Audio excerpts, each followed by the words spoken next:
guys, this is Dr. Rush from Rush Chiropractic Center. Today what we're going to talk about is differentiating hip impingement from a hip flexor strain type of injury. Two very different injuries, and they're going to display themselves differently in people. So how we're going to tell the difference usually is pretty simple. With a hip impingement type issue, what you're going to get is pain in a deep squat. So if you're squatting down into a deep squat, at the very deepest moment of your squat, you're going to feel pain deep within the hip. Another way to tell if it's a hip impingement rather than a hip flexor strain is with a femoral acetabular impingement test. Basically, that test is while lying on the floor or lying on a table. If you're lying on your back, you're bringing your leg to your chest and crossing it over your chest, okay? This is going to cause pain in people with hip impingement, all right? So that's the first way to tell if you have a hip impingement rather than a hip flexor strain, sorry. With a hip flexor strain, what you're going to see is pain with any type of muscular activity of that hip flexor. So flexing of the leg, a way I like to see if you have pain with this is if you bring your body into a lunge position and you try to pull the floor forward with this leg and you're getting pain right in that hip flexor, that could be a possible hip flexor strain. Another way to tell is with the Thomas test, and I'm going to show you that in 1 sec. All right, guys, so another way to tell that hip flexor pain rather than hip impingement is through the Thomas test. Thomas test, what we're going to be doing is lying on a table, right on our backs. If this is the affected leg, it's my left leg, what we're going to do is lay towards the end of the table. We're going to bring our opposite leg that's not in pain towards our chest. If you're getting pain in the affected side while you're in this position, that's a common indication that you have a hip flexor strain rather than a hip impingement. So now that we know the difference between hip flexor strain types of pain and hip impingement type of pain, how do we go about treating these different types of things?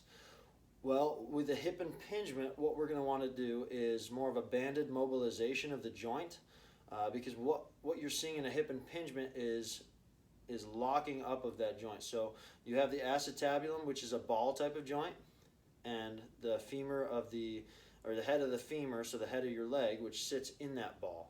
When the femur head moves, what it's going to do, or what it is doing, is hitting the end of that acetabulum, or the pointy side. And that's when you're feeling that pain. So as it moves, it gets impinged on the head of that joint. For a hip strain, what you have is tearing in the musculature itself of the hip flexor muscles.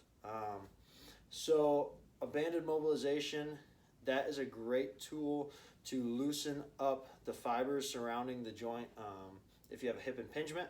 And you can see the video I made for that. If you look back in my videos, it's called hip mobilizations with a band. And then with a hip flexor strain, what we want to do is isometric type exercises where we're not actually moving the hip flexor muscles, but we're still getting a contraction of them.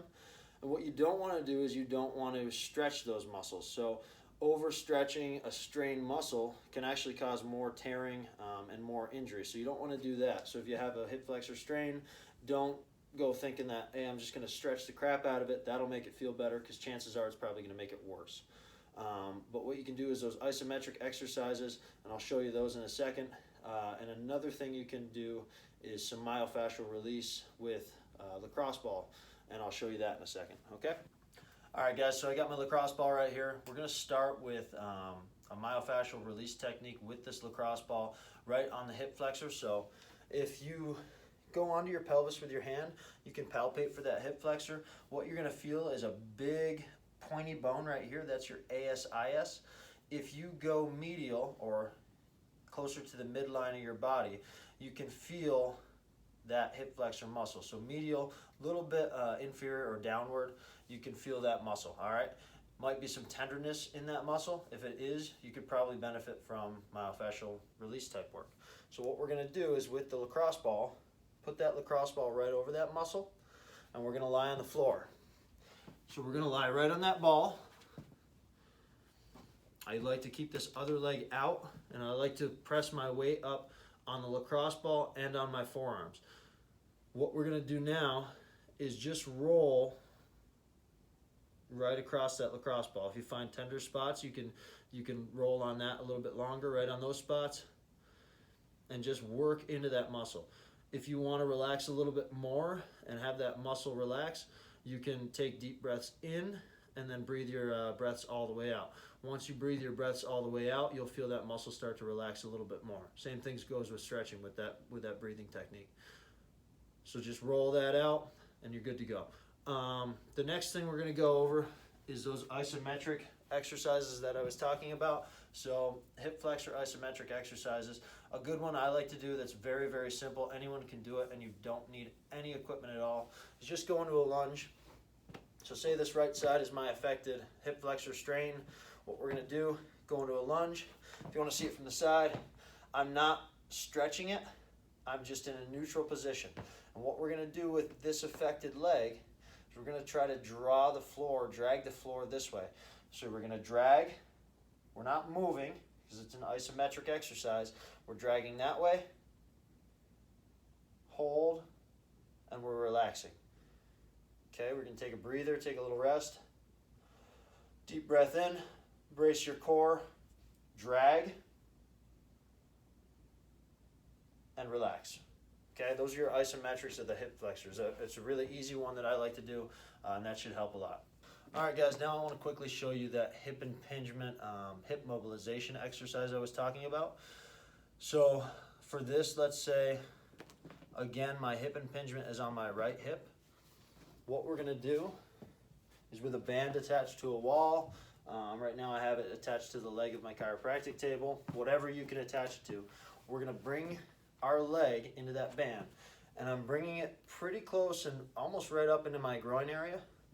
And we're going to move laterally, move sideways to get a lot of tension on this strap, okay? We're going to go up into a lunge so that what this band is doing is it's taking the head of that femur in the acetabulum and it's pulling it outward, okay? So we're going to add a lot of tension to that. We're going to go into internal rotation. So pushing your knee and hip and leg inward, feeling that stretch. And then what you're going to do is externally rotate and try to squeeze and contract your glute muscles. Come back in, internally rotate, back out, externally rotate, squeeze that glute and hip muscle, back in,